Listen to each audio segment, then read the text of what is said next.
अब मैं आपके सामने एक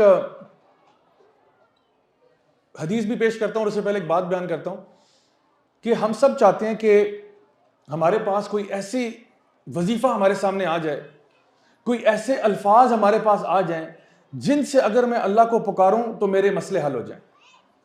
हर बंदा चाहता है, पूछते हैं एक दूसरे से ना कि भाई बताइए कोई वजीफा बताइए जी, आजकल रिस्क में बड़ी तंगी है, कोई वजीफा बताइए जी, कोई अल्फाज ऐसे, कोई मैजिक वर्ड्स तो ऐसे बताएं, मैं किन अल्फाज से अल्लाह को पुकारूंगा, वो कौन से कलिमात अदा करूंगा कि मेरी मुश्किलें टल जाएंगी, मेरे रिस्क में इजाफा हो जाएगा, मुझे अल्लाह नेक और साले औलाद अता फरमा देगा, मेरा रिश्ता जो खराब हुआ है मेरे फैमिली मेंबर्स के साथ वो ठीक हो जाएगा, मुझे बताएं कोई ऐसे कलिमात अदा कर दूं।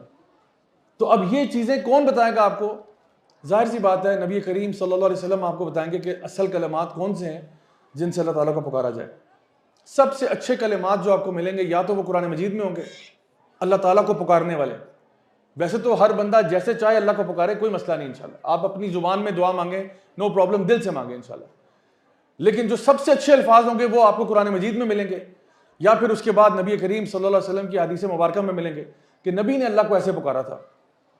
अब इमाम बुखारी जो है वो ये बात रिवायत करते हैं अनस बिन मालिक के बारे में रज़ियल्लाहु अन्हु कि वो फरमाया करते थे कि जो सबसे ज्यादा मांगी वाली दुआ जो है ना नबी करीम सल्लल्लाहु अलैहि वसल्लम की, वो कौन सी है? अब रुक जाएं जरा एक सेकंड के लिए। नबी करीम सल्लल्लाहु अलैहि वसल्लम ने कोई दुआ अगर एक दफा भी मांगी हो जो रहमतल लिल आलमीन है, लक़द कान लकुम फी रसूलिल्लाहि उस्वतुन हसना, उन्होंने कोई दुआ एक भी दफा मांगी हो तो हमारे लिए वो पूरी उम्मत की दुआएं एक पलड़े में है, उनकी वो एक दुआ दूसरे पलड़े में। जो दुआ मेरे प्यारे नबी ने मांगी हो, सोचे वो अहम दुआ होगी या ऐसी आम सी दुआ होगी, कभी एक दफा भी मांगी हो ना तो उसका क्या कहना। तो यहां पे फरमाया जा रहा है वो दुआ जो सबसे ज्यादा नबी करीम सल्लल्लाहु अलैहि वसल्लम मांगा करते थे, और ये वो दुआ है जो कुरान मजीद में भी है, और ये वो दुआ है जो आज हमने तरावी में भी पढ़ी है। अल्लाह अकबर कबीरा। वो दुआ जो नबी करीम सबसे ज्यादा मांगा करते थे कुरान मजीद के अंदर ना, मेरे अपने जो उस्ताद हैं अल्लाह ताला उनको लंबी उम्र अता फरमाए, डॉक्टर फजल लाई साहब, उन्होंने एक जगह पर 123 दुआएं जो है कुरान मजीद में से निकाल के एक्सट्रैक्ट की। पूरे कुरान मजीद में ढेरों दुआएं हैं, पूरे यानी रब्बा हम जो ना रब्बाना वाली, अल्लाहुम्मा वाली, बेशुमार दुआएं 123 तो उन्होंने साइड पे की हैं। अब उन सारी दुआओं में से, वो सारी दुआएं बड़ी अहम है, सारी की सारी कुरान मजीद में, उन दुआओं में से भी एक दुआ ऐसी है, नबी करीम सल्लल्लाहु अलैहि वसल्लम को तो सारी दुआएं आती थी ना, आप पे तो कुरान नाजिल हुआ है, आपको तो वो सारी दुआएं आती हैं, वो सारी दुआएं याद हैं आपको, लेकिन इन सारी दुआओं में से आपकी एक फेवरेट तरीन दुआ थी, सबसे फेवरेट तरीन दुआ थी, और नबी करीम सल्लल्लाहु अलैहि वसल्लम वो सबसे ज्यादा मांगा करते। वो कौन सी दुआ थी? वो थी रब्बना आतिना फिद दुनिया हसना व फिल आखिरति हसना व क़िना अज़ाबन नार। ये वो दुआ है जो नबी करीम सल्लल्लाहु अलैहि वसल्लम सबसे ज्यादा मांगा करते थे। अब आप सोचें कि ये वो दुआ जो नबी करीम सबसे ज्यादा मांगा करते थे, ये कोई अहम दुआ है या कोई अहम दुआ नहीं है? ज़ाहिर बात है ये तो बहुत अहम दुआ है।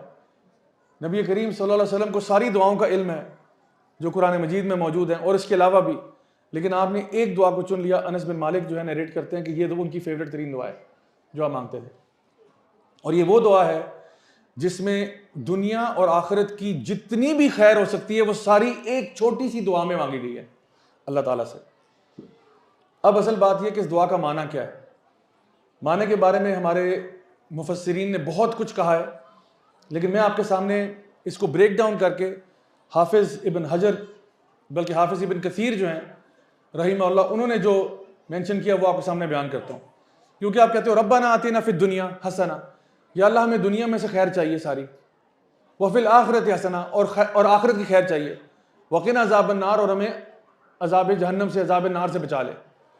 अच्छा, इसका जो पहला पार्ट है रब्बना आतिना फिद दुनिया हसना, इसके बारे में हाफिज इब्न कसीर जो हैं रहीमहुल्लाह इरशाद फरमाते हैं कि 9 चीजें हैं जो दुनिया से मांगी जा रही हैं इस दुआ के अंदर, और ज्यादा भी हो सकती हैं। 9 उन्होंने बयान किए हैं।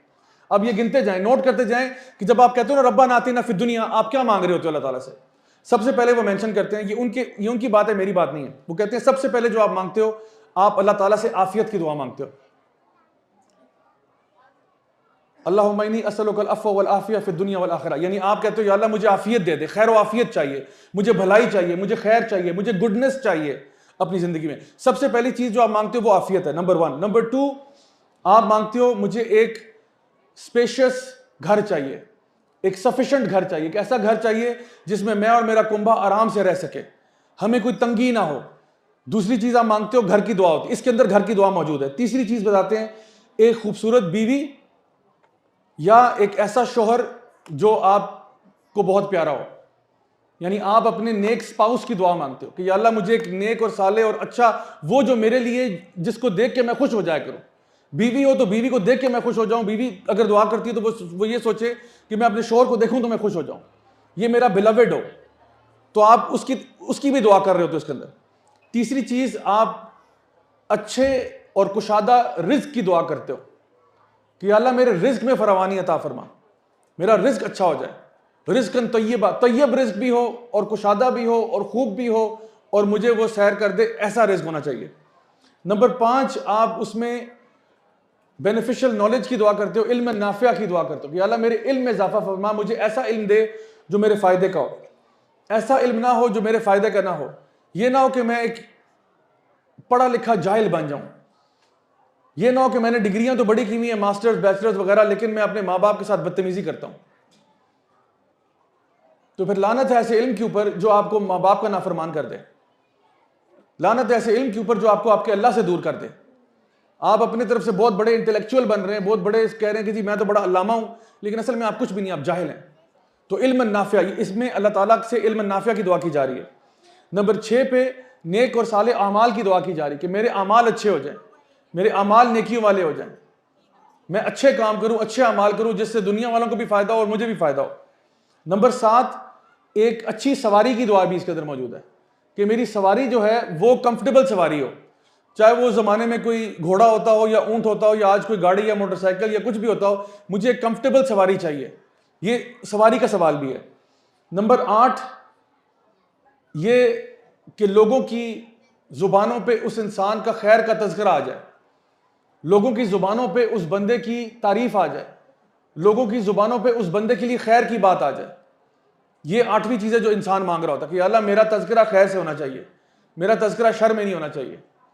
और नंबर 9, नेक और साले औलाद की दुआ है। 9 चीज़ें समझ में आ गई। रब्बाना आतिना फिद दुनिया की सिर्फ तशरीफ फरमाई अभी इन्होंने, हाफिज इब्न कसीर ने, कि आफियत आ जाए, अच्छा घर हो, अच्छे स्पाउस हो, बीवी या शोहर अच्छा मिल जाए, रिज्क अच्छा हो जाए, इल्म अच्छा मिल जाए, नेक और साले अमाल हो जाए, अच्छी सवारी होनी चाहिए और लोगों की ज़ुबानों पे मेरा खैर का तज़किरा होना चाहिए। और नंबर 9, नेक और साले औलाद। ये 9 चीज़ें हैं जो सिर्फ रब्बाना आतिना फिद दुनिया में, और इसके अलावा कितनी ज़्यादा है वो कहते हैं वो गिनी नहीं जा सकती, क्योंकि दुनिया में जितनी भी खैर, दुनियावी बात हो, ये आखिरत की बात नहीं, दुनिया में जो खैर हो सकती है वो दुआ आप कर देते हो रब्बाना आतिना फिद दुनिया कह के। उसके बाद फिल आखिरा क्या है कि आखिरत में भी खैर चाहिए, उसके बारे में 3 चीज़ें जो है ना बयान फरमाते हैं।